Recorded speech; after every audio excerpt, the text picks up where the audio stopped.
Agora, Pai amado, a gente te agradece, Deus, pelo conteúdo que o Senhor nos deixa por meio de uma grande nuvem de testemunhas com as quais a gente aprende. Te agradecemos pelo texto bíblico que revela a respeito de Ti e queremos, Pai, aprender juntos a respeito desse texto e sobre Ti também, Pai. Isso a gente pede e agradece em nome de Jesus. Amém. Apóstolo Paulo, Epístola aos Gálatas, um pouco mais polêmica do que as nossas duas últimas epístolas, 1ª e 2ª aos Tessalonicenses, polêmica ao longo da história da recepção, divergências interpretativas a respeito de Gálatas, elas existem sim, e polêmica também, porque Paulo está polemizando uma situação em especial. Se em 1ª e 2ª Tessalonicenses Paulo fica pouco tempo em Tessalônica e precisa esclarecer assuntos que talvez ele não tenha tido tempo de abordar com os irmãos ali em Tessalônica, no caso de Gálatas a história é um pouco diferente. No caso de Gálatas, Paulo passa um bom tempo ensinando os irmãos da Galácia e esse bom tempo reflete em aprendizado, mas é surpresa, tanto para quem acompanha a história de Paulo com os Gálatas, quanto para o próprio Paulo, que rapidamente esses irmãos ali na Galácia, que tinham aprendido tanto com ele, se desviem do seu ensino apostólico e coloquem em xeque a autoridade apostólica de Paulo. O que estava acontecendo ali na Galácia?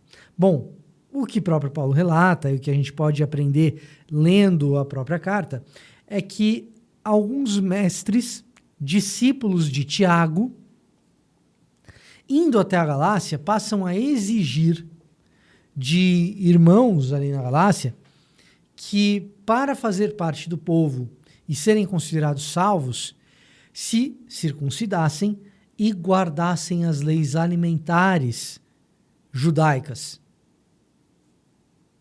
Portanto, a gente entende que aquele grupo de pessoas a quem Paulo evangelizou e discipulou na Galácia era um grupo composto por alguns, provavelmente judeus, que entenderam Jesus como o Cristo, como o Messias, e uma série de gentios incircuncisos, não circuncidados, que comumente participavam de banquetes e refeições comuns às suas etnias, e que agora, tendo aceitado, tendo percebido que Jesus era o Messias prometido nas escrituras judaicas, estavam sendo exigidos que se tornassem também judeus. Ora, se agora a fé deles está no Messias dos judeus, para que eles façam parte da comunidade de fé, é apenas razoável, racional, que eles também sejam circuncidados. Agora, eles são parte do povo. Esse é o raciocínio daqueles que vêm da parte de Tiago. Essa é a ideia do que está acontecendo ali. Mais que isso. Como tem aqueles que já se circuncidaram e agora são parte do povo, e aqueles que ainda não se circuncidaram, uma divisão dentro da igreja acontece entre cristãos circuncidados e cristãos não circuncidados. Isso se dá por essa ingerência de mestres que são discípulos de Tiago, e isso é de alguma forma validado pelo próprio Pedro, que estando ali na Galácia, na hora da refeição, ele se senta com aqueles que guardam as leis alimentares judaicas, assim como ele, Pedro, um judeu, de maneira separada daqueles que ainda se comportam como gentios. Diante disso tudo, Paulo fica indignado. Vocês não entenderam nada daquilo que eu ensinei. Para que vocês façam parte do povo e sejam salvos, vocês precisam crer no Messias Cristo. E assim, vocês podem preservar as suas etnias, porque é apenas a fé que faz com que vocês sejam salvos. E então, Paulo escreve uma carta bastante irada, iracunda, eu diria, exortando aqueles irmãos da Galácia, em especial aqueles que pregam uma circuncisão, para que deixem de pregar esse tipo de coisa, porque este ensino é um ensino herético. E essa, cronologicamente, é a primeira vez que a gente vai perceber uma heresia dentro da igreja. Um ensinamento que se afasta do ensino dos apóstolos, do ensino do próprio Paulo.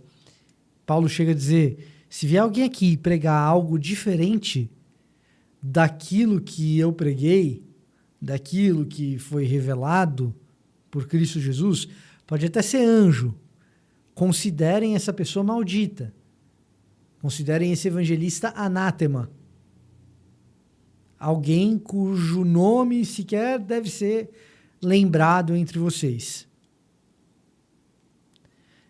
Por que eu estou dizendo que essa é a primeira heresia? Porque, pelo menos documentada, nós temos o primeiro documento cristão produzido, que provavelmente é primeiro aos Tessalonicenses, e o segundo agora Gálatas. Há quem diga que Gálatas veio antes de primeiro aos Tessalonicenses. Então, pela primeira vez, a gente está lidando com um erro grave de uma igreja do ponto de vista doutrinário. E isso gera uma indignação da parte do apóstolo Paulo, que tanto tempo se dedicou a ensinar naquele local. Poxa vida, Vitor, você disse que fazia sentido e agora você está dizendo que é uma heresia? Pois é, faz sentido, mas é heresia. Boas heresias vão ter uma boa base lógica, embora estejam erradas. E aí o erro vai estar ou na maneira como se desenha a cadeia de conclusões. Então, as conclusões parecem estar certas, mas estão equivocadas. Ou o problema estará nas premissas. Tem alguma coisa que esse pessoal aí está esquecendo. E tem alguma informação que ficou de fora do raciocínio. E para entender o que ficou de fora do raciocínio, porque é o caso aqui, a gente precisa entender como funciona a cabeça de Paulo naquele modelo da história da redenção que a gente vem traçando nos últimos meses, no último ano e pouquinho, ao longo de toda a Bíblia. O que a gente quer? A gente quer contar a história da Bíblia como um todo. Então, como que é essa história da Bíblia como um todo? O homem é criado? Não. Antes disso, o mundo é criado originalmente bom. E o homem é criado como uma coroa dessa criação, como algo de extraordinário. Homem, ser humano. Tá? O ser humano ele é criado como algo de extraordinário. Ironicamente, esse ser humano é aquele que corrompe o mundo criado originalmente bom por meio da maldade, da crueldade, do pecado do ser humano. Esse mundo criado originalmente bom se torna corrompido. Deus, diante disso, age para restaurar esse mundo. E ele começa a fazer isso restaurando indivíduos, seres humanos, pessoas. E então, essas pessoas redimidas, restauradas, vão formar um reino no futuro em um mundo restaurado, melhor ainda do que a primeira criação. A história que a Bíblia conta é como isso se dá. E isso se dá no texto bíblico por meio da eleição de um povo. O povo de Israel, os descendentes de Abraão. Onde que a gente lê isso? Gênesis 12, de 1 a 3. Abraão, sai da tua terra, da tua parentela, vai para a terra que eu vou te mostrar, ali eu farei de você uma grande nação, e todas as famílias, por meio da tua descendência, serão abençoadas. Qual que é a grande ideia aí? A ideia é que todas as nações da terra seriam abençoadas por Israel. Como que isso vai acontecer? Ao longo da Torá, a gente vai perceber que é o cumprimento da Torá, é o cumprimento da lei que fará com que Israel abençoe todas as famílias da terra. E o que a gente percebe ao longo do Antigo Testamento é que Israel, vez após vez, oportunidade ou após oportunidade, tem dificuldade em cumprir essa lei e, portanto, abençoar todas as famílias da terra. Mais do que isso, ao se distanciar da lei, Israel se torna vulnerável e é dominado pelas outras nações.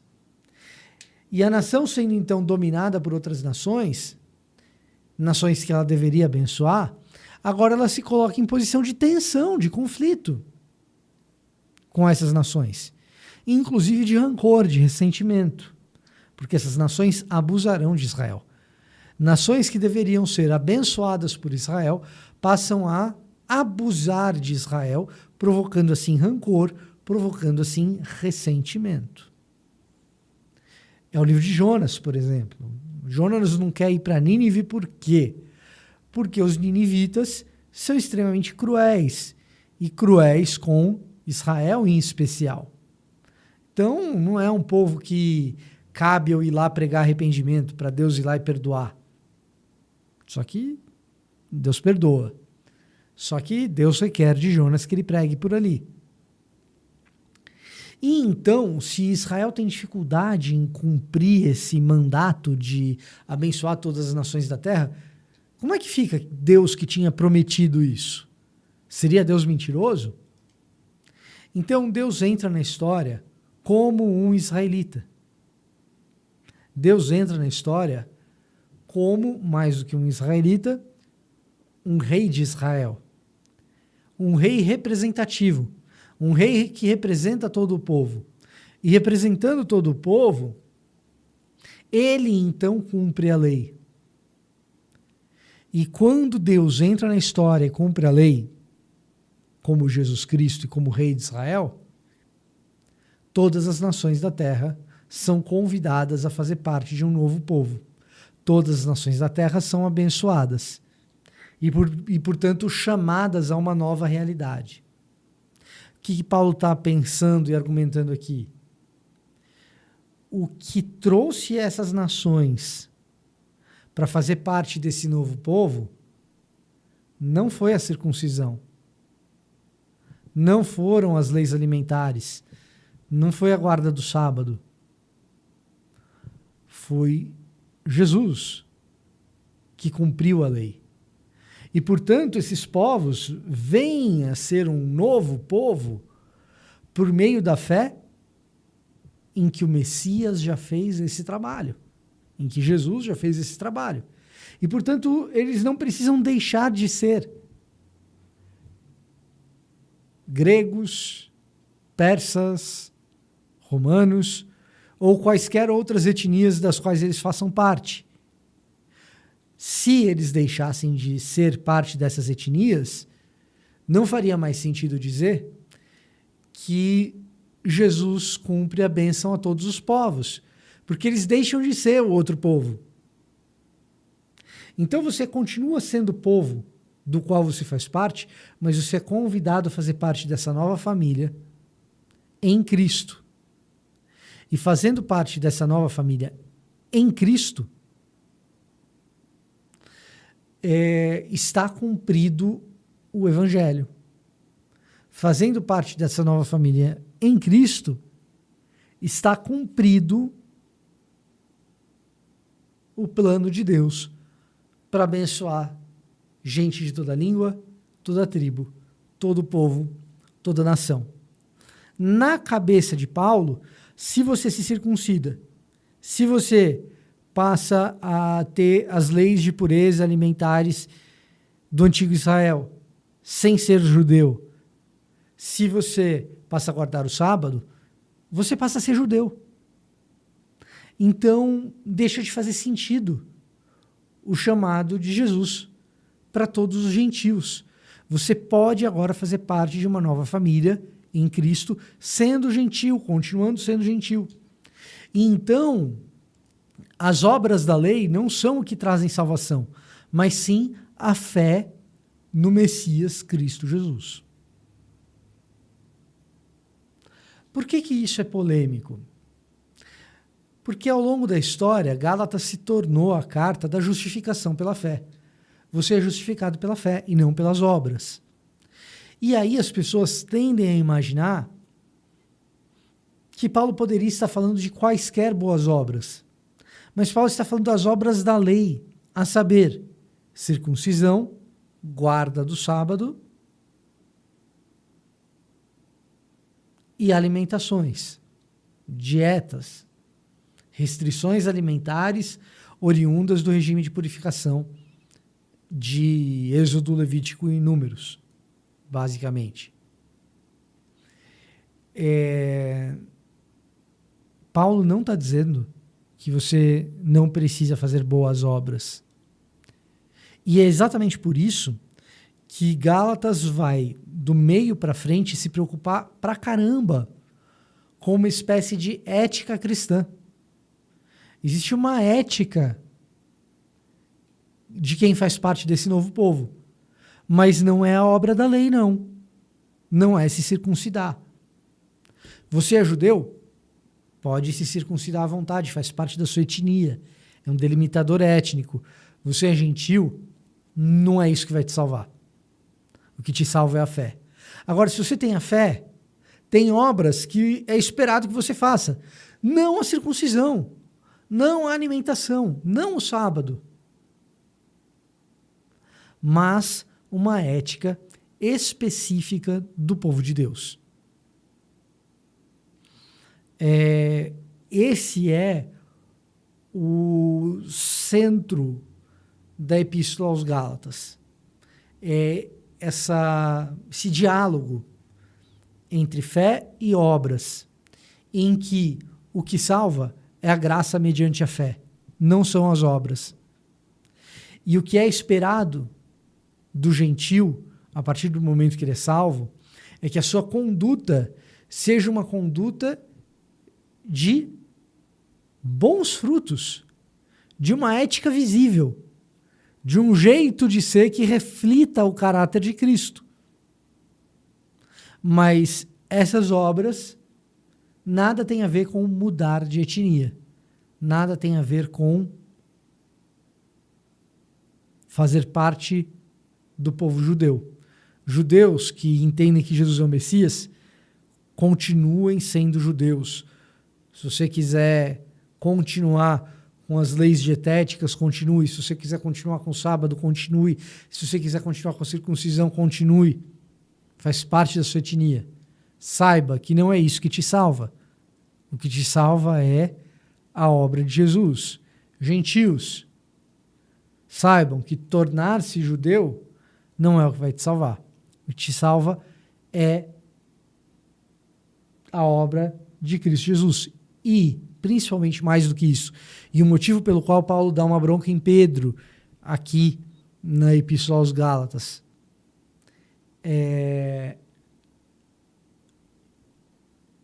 se os nossos modelos éticos, junto àquilo que a gente crê sobre salvação, divide a igreja entre quem come com quem está junto com quem, então uma boa notícia, que era para que todas as famílias da Terra estivessem juntas e salvas, na prática não se observa no dia a dia.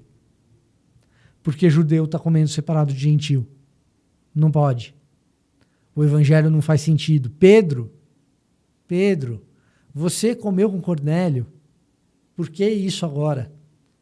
Se o evangelho faz sentido, gente de toda língua, de toda tribo, de todo povo, de toda nação, não importa se é escravo ou se é senhor, se é judeu, se é gentil, se é homem ou se é mulher, todos estão em Cristo e devem estar juntos e celebrar juntos a vitória de Cristo sobre o pecado.